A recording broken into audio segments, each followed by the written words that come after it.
Et alhamdulillah, aujourd'hui nous allons parler de la noble parole du prophète sallallahu alayhi wa sallam qui nous incite à profiter pleinement des moments spécifiques qui ne se présentent qu'une fois dans la vie.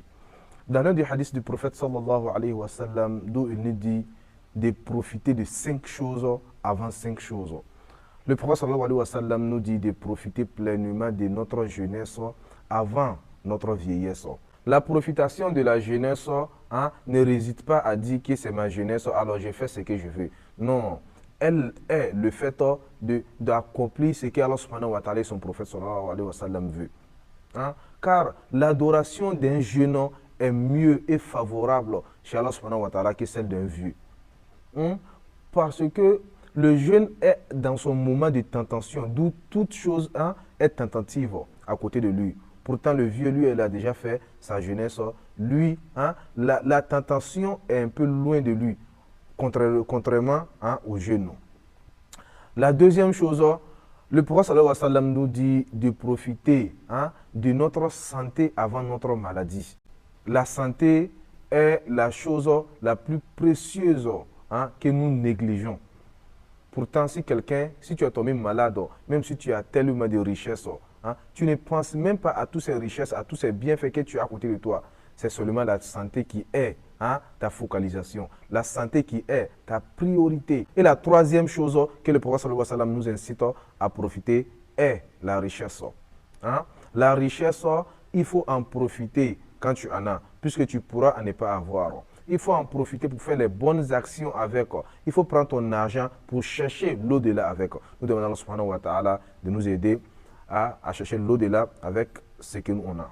Et la quatrième chose est de profiter pleinement de ton temps libre avant ton occupation. Car quand tu seras occupé, il te sera un peu difficile de profiter de tes actions surérogatoires que tu faisais à ton temps libre.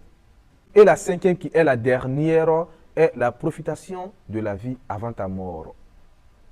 Puisque une minime action peut être à ta faveur au jour de la résurrection. Ça peut être la cause qui va te faire rentrer au paradis. C'est pour ça qu'on dit de ne pas négliger des actions, même si elles sont infimes, qu'on ne voit même pas. Ça, c'est le moment que d'autres diront Ya laytani kuntu turaba. Si seulement j'étais en ces jours-là, comme une poussière, subhanallah. Et en ce moment-là, subhanallah, on dit Hatta idha ja'a ahadahumul maut qala rabbi irji'un. Jusqu'à ce que la mort viendra à l'un d'entre eux et ils vont dire oh mon Seigneur, fais-moi revenir sur terre. La'alli a'malu salihan fima taraktu kalla. Il dit pour que je puisse faire le bien, du bien que j'ai délaissé. Le bien que tu as délaissé, le temps que tu avais pour pouvoir faire ce bien, tu ne l'as pas fait. En ce moment que tu es mort, tu veux revenir faire ce bien. Qu'Allah, Allah subhanahu wa ta'ala dit non, mais non.